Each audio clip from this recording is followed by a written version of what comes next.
Hey guys, welcome back to another video here in the Alpha Pack Garage, because we're still not back in the shop, but that's not stopping us, guys. We're going to keep on going, but today we got a special one. So today I'm working on a 2010 Polaris Ranger 800 XP, and it's got a tranny issue. So the transmission locked up basically and is not functional at all anymore. So I didn't want to bore you with ripping it out, but I went ahead and got it out. I got it sitting here on the table, and we're going to check this bad boy out. We got some nasty stuff to look at. Here we go. Well, guys, today in the Alpha Pack Garage, we're making chocolate pudding, as you can see. This transmission has definitely seen better days, guys. Look at all that coming out of there and how thick it is. Oh my gosh. Yeah. Yeah, this guy bought this off Marketplace, I believe, and was going to use it as a hunting vehicle. It was snorkeled when he bought it, so you already know where it's been. A bunch of mud and water. And if I were him, I would have definitely done a fluid change the moment I got this thing. Because look at this transmission now. Look at all those metal shavings on that drain plug. Something is definitely ate up inside of there, and that's what's caused the issue. And it's all due to chocolate pudding. Yeah. When you go through mud, water, and you introduce it into some trans fluid, that's what you get. So definitely recommend drain your fluids on a regular basis. Fluids are way cheaper than rebuilding a transmission or replacing one. These suckers are like $3 grand new. So yeah, hopefully it's salvageable and we can fix it. But yeah, I'm gonna go ahead and let that keep draining. I'm gonna start pulling some parts off of it while it does its thing, and then we're gonna crack that case open and see how yummy it looks on the inside. Here we go. All right, guys. Well, I got the case half split, and immediately a bunch of ball bearings started falling out all over the place and pieces of erase. So look in here, and this bearing is completely gone on this here gear. So that is no good, and that is probably what caused any damage that occurred up in here. Once that bearing went, it probably fell all over the place and started taking out other stuff. So here's the gear. That sucker's broke tooth. We got a bunch of slack in the gears on the shaft. I don't know how normal that is. That's a lot of slack there, guys. The back bearing back there, no bueno. The shift fork or the drum is all rusted up, and that's what was making it very difficult to even shift at all. So yeah, we're gonna have to rip all that out to know how extensive the damage is. I know the splash plate is also ate up down in there, so that's not good, guys. So we'll have to rip all that out and see what's up. We got this outer race here from that bearing is still stuck in the case half. That'll have to be removed. So yeah, once I get it all gutted, I'll be able to know exactly what all's wrong, and then we'll know if we're going to do a rebuild, get a remand, or just get a used one to throw back in this unit. But when I figure that out, I'll let you know. Real quick, just noticing this. Look how that's the chain tensioner right there. We're on like beyond the last cog on there, so this chain is definitely stretched out and gonna have to probably be replaced, because look, this should be way up here. So we got a lot of slack in that chain. So I'm about to remove the tensioner and get all this drum off and everything and get this chain all removed. All right, so I've torn it down to here. I had to beat on things with 2x4s and pull on it really hard. Me and Liam finally though got everything to come out with the bearings intact on the gear packs, and we've checked everything out, and I've kind of figured out what's all messed up, which is a lot. Look at that bearing whopped. So apparently, you know, with all the stuff that was in the bottom of the case, I can tell that there's needle bearings, pieces of C-clip, pieces of race, ball bearings, and probably some other stuff. But anyway, yep. So it's pretty tore up. Tooth there is broke. Yep. Shift drum, pretty disgusting. And then the chain is stretched to the max. So yeah, we're gonna have to replace a lot of stuff, guys. So I'm gonna look that up and I'll let you know what I find. Alright guys, so I've done looked up the parts for this damn 2010 800 Ranger, and we're in over at least $1 grand for all the stuff that needs to be replaced. And so a new one is $3,500. That's from Polaris. A remand is about $2,500 to $2,800, and then for me to rebuild it, it's over $1 grand in just parts. So you can only imagine A company I looked up online, they charge $1,700 minimum for the labor part of it, not including parts. So do the math. All right. So now I got to call this customer and let him know what's going on. I found a good used one on there online on eBay for about $1,000. Well, as soon as I went to go and like check that out again, it was gone. And then another one for like $1,250, gone. And then now the closest one I can find is like $1,799, $1,800 for a used 2010. Because apparently the 2010 is like the only one they made with this transmission. You can probably stick a 2011 and up in it, but yeah, we're gonna have to. It has a speed sensor on the actual transmission instead of the front right tire. So we're gonna have to talk to old dude, see what he wants to do, and we'll go from there. So guys, I talked to the owner and he wants to go with a used unit. And I searched for weeks to find something he could afford and wanted to go with. And it took me a little while, but I found one. And it's a little ways away. But he said, okay. So I found one for about $1,600. And there was a bunch of other parts too that I could get, like the calipers and the stock snorkels and things like that. So the guy's gonna be about like $2,000 in parts after it's all said and done to fix the whole bike from this point forward. You know, we always find stuff as we go along. But anyway, so now me and Liam got to take a little trip, and it's not just a little trip. It's like 3 hours away, but we got to do it. Got to go get it on Sunday. We're going, and we're gonna go get what we need, and then we'll come back and we'll be able to install a transmission into this bike. It's out of a 2011 Ranger 800, and he's got everything we need. So I'll check back with y'all when we head that way. Alright guys, so we done just picked up what we need for this Ranger 800. We got a transmission, stock snorkels, some calipers. Guys, this guy's got it all. So if you need some parts, I'm gonna put the his card and stuff as info in this vid as well. But yeah, he's got it. So if y'all need anything, y'all need to come check him out over here in McDavid, Florida. Like I said, I'll put all his info in the video. But yeah, look at all these bikes around here. He's got a really nice shop too. Really cool guy, Mr. Cody. There are bikes lying in the woods over by the shop, everything. The whole ride here, we're looking at four-wheelers. Watch this. We just drove 3 hours to come get this stuff, because there is nowhere near us that has anything we need. So yeah guys, there are stripped down bikes, vehicles, you name it, side by sides, four-wheelers, whatever, dirt bikes. Holy moly, look at all these bikes. Bunch of Connex boxes, probably full of other stuff. Yeah, woo.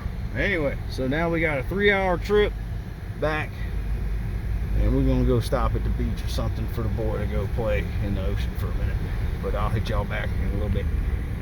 Then of course, you know, we had to pass by the beach while we're over here getting those parts. Liam's out there having a little swim time, while I'm just sitting over here in my jeans on the beach. We're in, I believe, we're in Bay St. Louis. We came and ate lunch, and now he's got to go take a dip, and I'll let him hang out until he's tired of this, and then we're gonna head back to the crib to go look at the parts we got. All right guys, so I want to thank Cody, owner of Empire ATV Parts and Salvage, for having everything we needed. We went over there and we're able to get some used parts from him. He's got everything, guys. Anything you need, it doesn't matter what brand, make, model, it don't matter, he's got it. Go check him out. He threw us a hat, a shirt. I appreciate it. Thank you, Cody. My son will love that. Let me show you what we went over there and got, guys. So here's the tranny out of a 2011 800 Ranger. And there's slight differences with them. The only real difference I can tell is this little block off plate is usually here for the 2010. And this is where the speed sensor is now on this one. We're not going to use that, but it's there anyway. Came with everything you see. I did notice one little issue. So see this fill plug? Yeah, it's garbage. So we're gonna have to leave that in there because it is stuck like Chuck. I was able to remove the drain plug though and put a different one, the one out of the old one. That way we can drain fluid from there, and we'll just have to measure the fluid, and we'll pull this sensor out and fill it through that port there, so we can at least fill and drain the fluid in this unit. But yeah guys, it's a nice, good unit. I tested it out, make sure it goes through all the gears, good. I was able to get all the stock snorkel stuff for him because he wanted to get rid of the snorkels. I went ahead and got some calipers, and he had some brake pads there. He also sells belts. So we got some new pads, got the front calipers that it needed. I went ahead though, the bearings, axle, and a couple other things, I went ahead and just ordered on eBay. They should be in a couple days. But until those things get in, we're not going to stop, guys, because we got to keep trucking. So we got this transmission that needs to go in there. So it'll be there in just a second. All right, transmission installed. Good to go, bro. So got everything plugged up and everything adjusted where it needs to be. So it's all tight, good to go.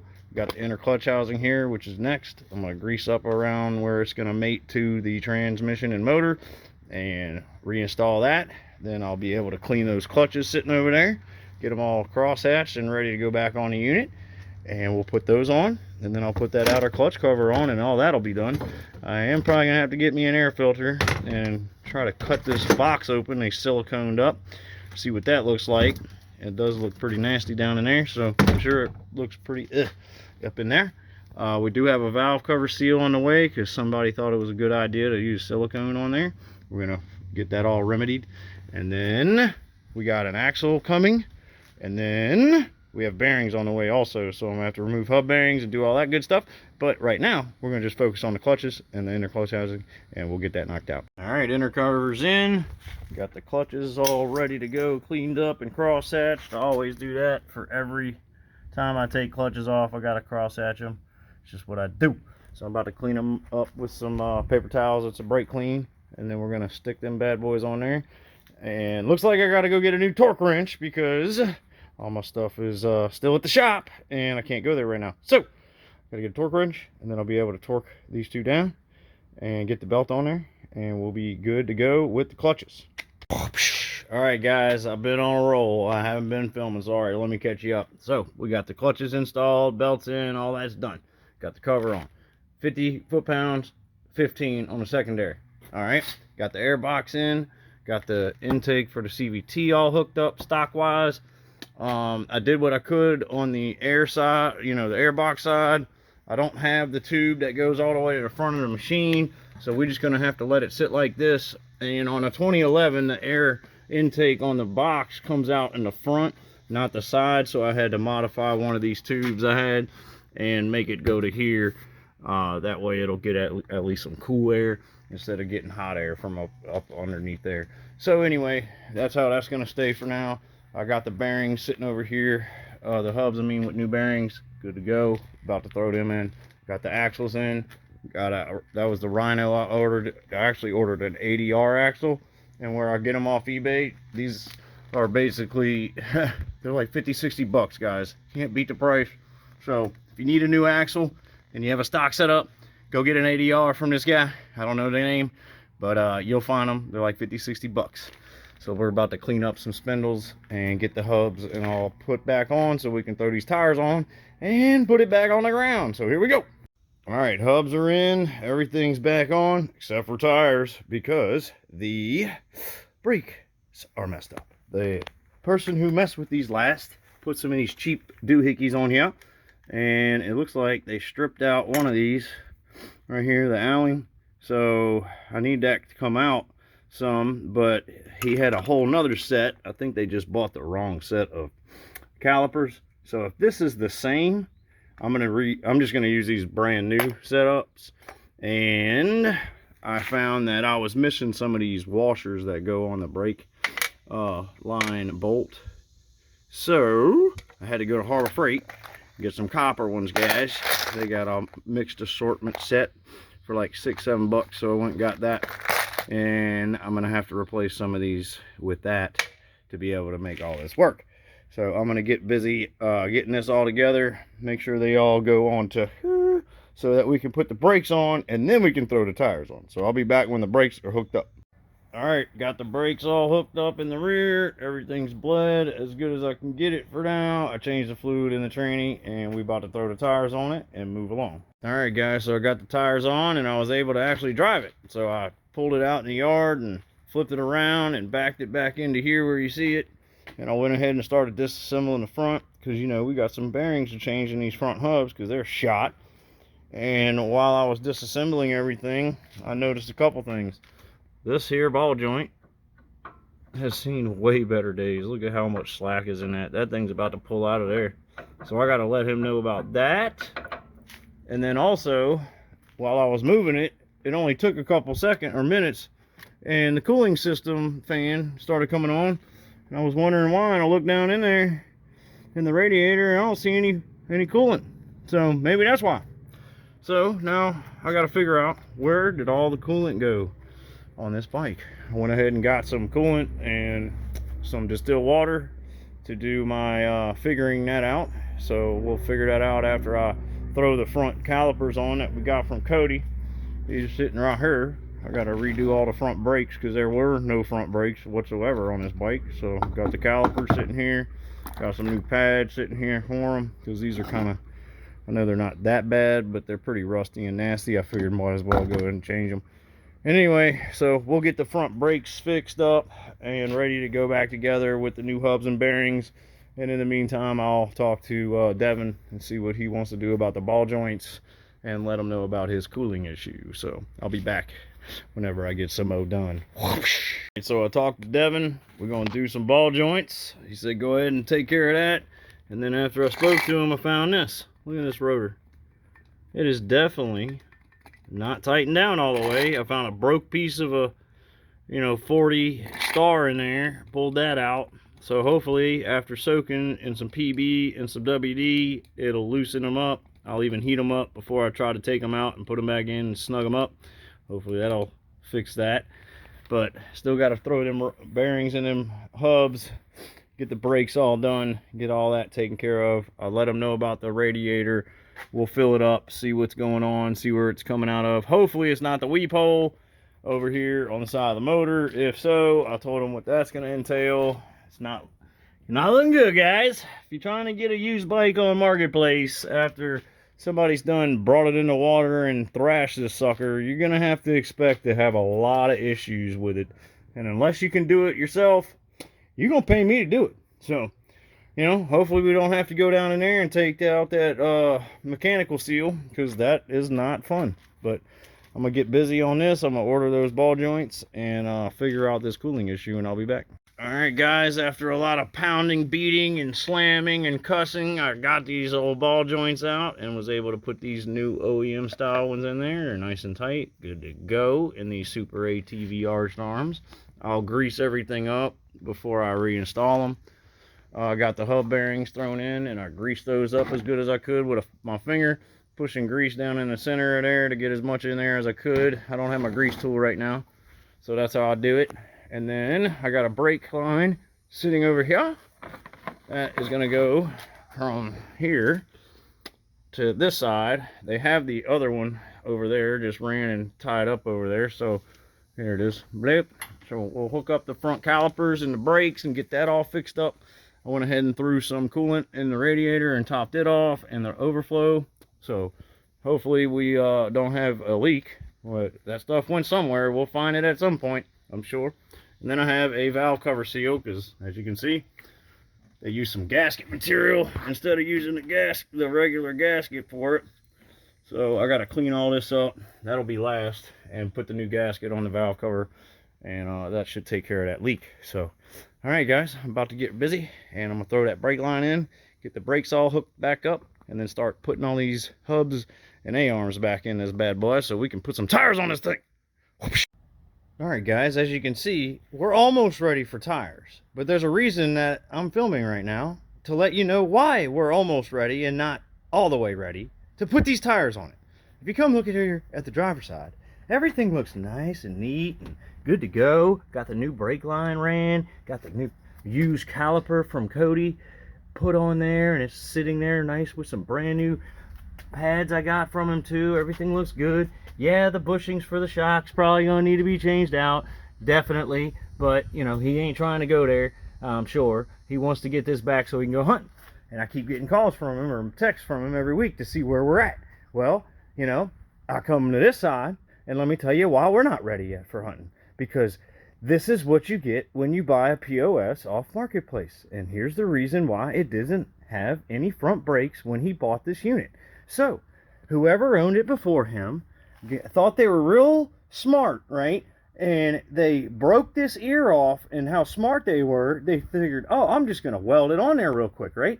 So they did a shiesty ass job of welding on here, and this is all cast. So I don't even know how strong that is. But so what they did was they welded it on crooked instead of making sure it was straight and in line. And now this ear is so close to this rotor that when I try to stick the caliper on there, it ain't going. Why? Because it's going to hit it. And this is the kind of bullshit that I got to deal with when I have to mess with these marketplace so-called good deals that people buy, and then they're like, oh man, it's all good. Yeah, I just need this or that. No, you don't just need this or that. You need a goddamn, miracle. And I'm over here working miracles and stuff on people's junk. So this ear is causing this bike to not have tires on it now and go down the damn road. So anyway, what I'm going to have to end up doing is figure out what I'm going to do about this ear. I'm afraid if I heat it up and try to bend it out, it's going to snap. And then I'm going to have to re-weld the bitch on there, and then who knows how strong it's going to be. So, other option, get a grinder out and grind this bitch just straight as I can right here and flat to where it matches the depth of this. We got to have the same distance between the rotor and the ear. So, that is option 2. Option 3 is going to be the right option, right? Get a new hub. I did just put new bearings in this one. I can't remove them because you're going to destroy the damn bearings. But anyway, so, yeah, I should have got a damn hub whenever I was at Cody's with that unit that he was breaking down. But I didn't know at the time that the ear was welded on here because, who just thinks to look at the ears on the hub to know if they're fucking bent or not? Really? Come on, man. Come on, man. So this is the kind of bullshit that you get whenever you buy used POS off Marketplace, and then it comes to me to work miracles. And guys, I'm not a miracle man. I mean, I'll figure it out and I'll get it done. But when I deal with this kind of stuff on a daily, then you wonder why it takes so goddamn long to get your shit ready. Because I got to keep ordering more and more and more parts. Because every time you turn another wrench and get into something else, you find another part that's jacked up just like this. So I'm gonna have to talk to Devin, see what he wants to do. I might just try to grind it and get it right, and hopefully I can get it to fix, and then I won't even have to tell him anything. But this is just more time putting into a job that should have taken half the time, because if everything was perfect, in a perfect world, that's what it would have been. But no, because I got to deal with those kinds of things, yeah, it takes way longer. And that's why it takes longer, because I got to do custom BS to stuff that shouldn't need to be messed with. But anyway, enough of my rant. I'll be back when I figure that out. All right, guys, over here, working them miracles. There we go. Got it welded up and bent in the right spot. So we're about to hook it back up. Brakes are finally done, guys. There must have been a bunch of mud and crud all up in this brake piece here, because every time I tried bleeding them, the plunger would get stuck. I have to whop this with a hammer. Look at all the damage I did to that sucker. I'll beat the hell out of that thing. But finally, after about an hour and a half of trying to bleed these bad boys, I got them. No issues over here on the passenger side where I had to modify that hub and fix the ear. So that's good. And now we are moving to change this valve cover seal, because they used silicone, obviously. You see it over there. And it was leaking a little bit. Everything was wet and muddy and nasty. So I cleaned up all around it, as you can see. And I have the new one, Southern Raw here, Polaris brand. Gonna put that on there, and that should take care of that leak. Cinch it back down, hook everything back up, and we should be able to take it for a little rip. I will go ahead and throw the bed on it before we do that. And yeah, we'll be almost done with this bad boy, I hope. I had to change the oil. Let me show you what that looked like. This guy thought he was going to ride this whole hunting season on this damn oil. Look at that. And it was way low on oil. That is some nasty stuff, guys. So I had some Rotella T6 sitting in the shop, or in the garage over here. Threw it in there. So we got some fresh oil there. And like I said, we're almost there. Here we go. Let me finish this up and we'll go take it for a spin. All right, valve covers removed. They used quite a bit of ultra black. Had a lot on the inner side of the lip down in here. Hopefully nothing got into the oil passages in that engine. Otherwise, we'll find out down the road. I'm gonna clean all that up, get it ready for the new seal here, and then I'll clean all this side up. Doesn't look too bad, so I'll wipe all that up, and we'll put the new cover seal in and put the cover back on, and we should be good to go. All right, guys, everything's good. Here we go real quick, because I ain't got much more footage. My phone's almost full. She's running good. I done tested it out, ran through a couple heat cycles. It's shifting gears like it's supposed to, driving like it's supposed to. Sounds good, driving good. Had to straighten up the steering wheel. But other than that, yeah, guys. Well, the speedometer don't work. I guess that sensor's bad. This is low. It's got like extra low. I like that. Stop right quick, throw it in high. Boom.